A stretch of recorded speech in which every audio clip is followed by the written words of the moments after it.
क्या पैसा ही सब कुछ है या अपनों का प्यार ज्यादा कीमती है? बनवारी लाल की कहानी आपको सोचने पर मजबूर कर देगी। जब लालच ने रिश्तों को तोड़ दिया, तब वक्त ने सबक सिखाया।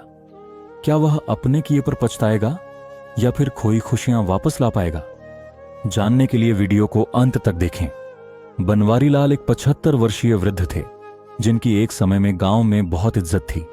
4 बेटे थे, सबसे बड़ा रमेश, फिर सुरेश, महेश और सबसे छोटा दिनेश।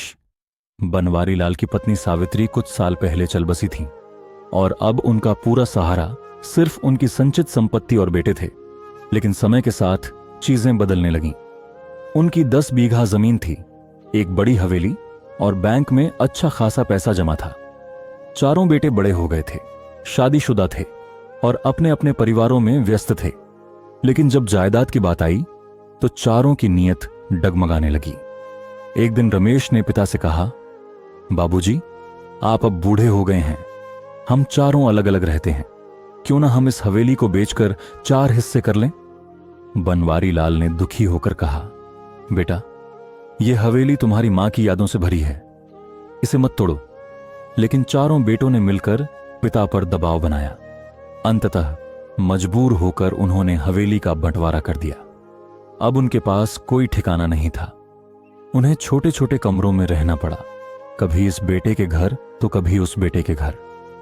लेकिन कोई भी बेटा ज्यादा दिन उन्हें अपने घर में नहीं रखना चाहता था। जब बेटों ने देखा कि पिता के पास बैंक में भी काफी धन है, तो उनमें और ज्यादा लालच आ गया। उन्होंने आपस में योजना बनाई कि कैसे पिता से बैंक के पैसे निकलवाकर अपने अपने हिस्से में कर लें। एक दिन सुरेश ने कहा, बाबूजी, आपकी तबीयत ठीक नहीं रहती, क्यों ना बैंक से पैसे निकाल लें ताकि आपकी अच्छी देखभाल कर सकें। बनवारी लाल को पहले ही अंदेशा था कि बेटे सिर्फ पैसे के लिए उनका ख्याल रख रहे हैं। उन्होंने बहाना बना दिया कि बैंक में ज्यादा पैसे नहीं हैं। लेकिन महेश ने चुपके से उनके बैंक अकाउंट की जानकारी निकाल ली और चारों ने मिलकर धीरे धीरे बैंक से सारा पैसा निकाल लिया। अब बनवारी लाल के पास न घर था न पैसा। जब बेटों को लगा कि अब पिता उनके किसी काम के नहीं रहे, तो वे सोचने लगे कि उन्हें कैसे हटाया जाए। एक रात चारों ने बैठकर योजना बनाई। रमेश ने कहा, बाबूजी को बनारस भेज देते हैं, वहां गंगा किनारे तीर्थ यात्रा करेंगे और वहीं आश्रम में रहेंगे। वैसे भी बुजुर्गों के लिए बनारस ही सबसे अच्छा ठिकाना होता है। चारों बेटों ने मिलकर पिता को समझाया, बाबूजी, बनारस की यात्रा कराइए, वहां गंगा स्नान करने से मोक्ष मिलता है। बनवारी लाल अनमने थे, लेकिन बेटे उन्हें जबरदस्ती बनारस ले गए। एक छोटी सी गठरी में 2 जोड़ी कपड़े और एक लाठी के साथ वे अकेले गंगा घाट पर छोड़ दिए गए। जब वे पीछे मुड़े तो देखा चारों बेटे बिना विदाई दिए ही वापस लौट गए थे। वो बनवारी लाल अब गंगा किनारे बैठकर अपने भाग्य को कोस रहे थे। न खाने को कुछ था, न रहने का ठिकाना। कुछ दिन तक वे एक मंदिर में रुके, फिर गंगा घाट पर भिक्षा मांगने लगे। एक दिन घाट पर बैठकर वे सोच रहे थे, क्या मेरे बेटों ने मेरा उपयोग सिर्फ जायदाद के लिए किया था? लेकिन भगवान के घर देर है, अंधेर नहीं। एक दिन बनवारी लाल की मुलाकात एक वृद्ध संत से हुई। संत ने उनसे पूछा, बाबा, आप कौन हैं और यहां क्यों बैठे हैं? बनवारी लाल ने अपनी पूरी कहानी सुना दी।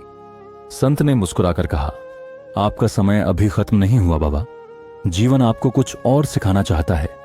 उस संत ने उन्हें अपने आश्रम में जगह दी।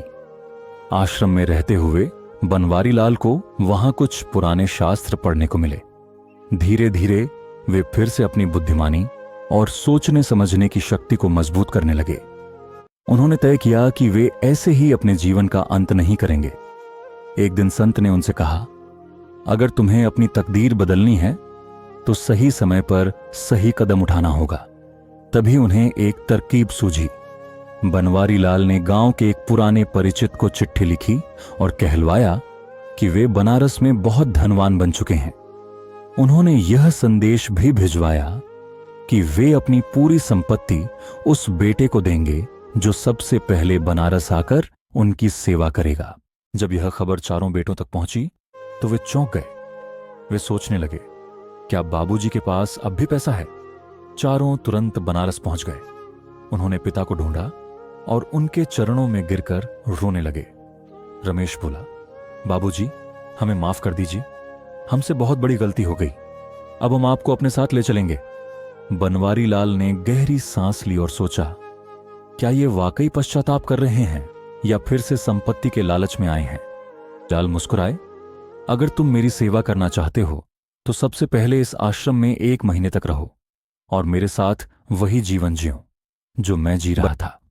चारों बेटों के चेहरे पर चिंता झलक आई, लेकिन उन्होंने सोचा कि यह परीक्षा तो आसान है।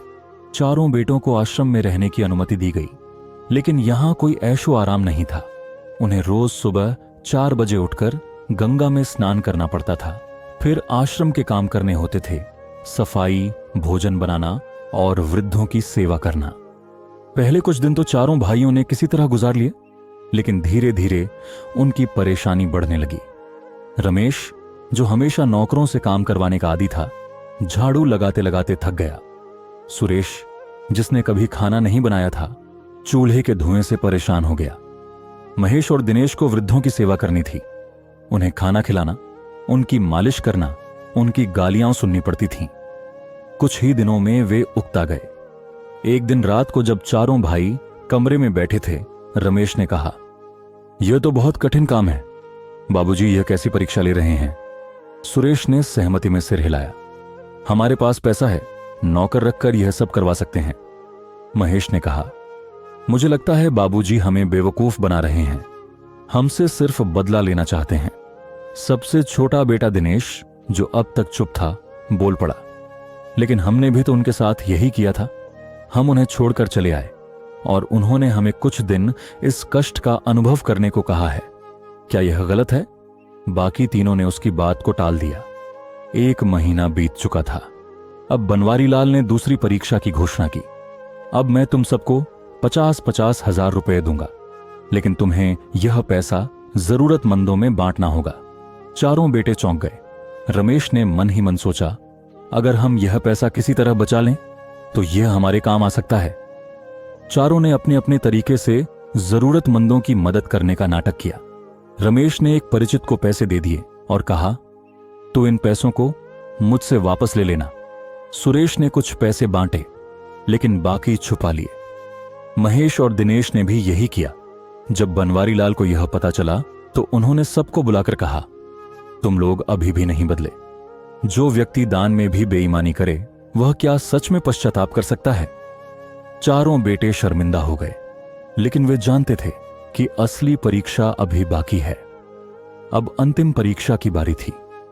बनवारी लाल ने कहा, अब मैं तुम सबको अपने गांव वापस ले जाऊंगा, लेकिन तुम्हें पूरे गांव के सामने सच बताना होगा कि तुमने अपने पिता के साथ क्या किया था। अगर गांव ने तुम्हें माफ कर दिया तो मैं भी तुम्हें माफ कर दूंगा। चारों बेटे घबरा गए। उन्हें लगा कि अगर गांव में यह सब पता चला तो उनकी इज्जत चली जाएगी।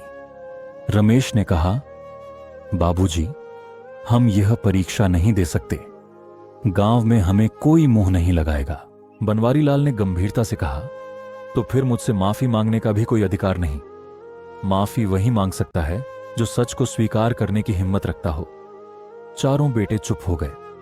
काफी सोचने के बाद दिनेश आगे आया और बोला, बाबूजी, मैं गांव के सामने सच कहने को तैयार हूं। मैंने जो किया वह गलत था। अगर मेरा पश्चाताप सच्चा है तो मुझे दुनिया की परवाह नहीं। महेश ने भी धीरे धीरे हामी भरी। सुरेश और रमेश भी अनमने मन से तैयार हुए। जब चारों बेटे गांव पहुंचे तो पूरा गांव इकट्ठा हो गया। बनवारी लाल ने सबके सामने कहा, इन चारों ने मुझे धन के लिए घर से निकाल दिया था और बनारस में छोड़ आए थे, लेकिन अब ये सब अपने किए का पश्चाताप करना चाहते हैं। रमेश ने आंखें नीची करके कहा, हमने अपने स्वार्थ में अपने पिता को छोड़ दिया। हमें लगा था कि पैसा ही सबसे बड़ा होता है, लेकिन जब बाबूजी नहीं थे तब हमें समझ आया कि असली धन माता पिता का प्यार होता है। सुरेश ने भी स्वीकार किया, हमने अपने ही घर को नरक बना लिया था। हमने जो किया वह माफ करने योग्य नहीं। गांव के बुजुर्गों ने यह सब सुना और बोले, तुम्हारी गलती बहुत बड़ी थी, लेकिन अगर तुम सच में बदले हो तो अपने पिता को अब भगवान मानकर उनकी सेवा करो। चारों भाइयों की आंखों में आंसू थे। बनवारी लाल ने एक आखिरी निर्णय लिया। मेरी जमीन अब गांव के अनाथालय और वृद्धाश्रम के लिए दान कर दी जाएगी। मैं अपने आखिरी दिन वहीं बिताऊंगा। चारों बेटे रो पड़े। उन्होंने बाबूजी से निवेदन किया, बाबूजी, हमें एक और मौका दीजिए, हम आपको फिर से खोना नहीं चाहते। बनवारी लाल ने गहरी सांस ली और कहा, मुझे यकीन है कि तुम बदले हो, लेकिन मैं अब आश्रम में ही रहूंगा। मैं तुम्हारे साथ रहकर फिर से उसी स्वार्थ में नहीं पड़ना चाहता। चारों बेटे रोते रहे, लेकिन अब बहुत देर हो चुकी थी। धन और संपत्ति जीवन का आधार नहीं होते। माता पिता की सेवा ही सबसे बड़ा धर्म है। जो अपने मां बाप के साथ विश्वासघात करता है, उसे जीवन कभी दूसरा मौका नहीं देता। वनवास केवल बनवारी लाल का नहीं था, बल्कि उन बेटों का भी था जिन्होंने अपने लालच में अपने ही पिता को खो दिया। इसी तरह की कहानी सुनने के लिए चैनल को सब्सक्राइब करें। धन्यवाद।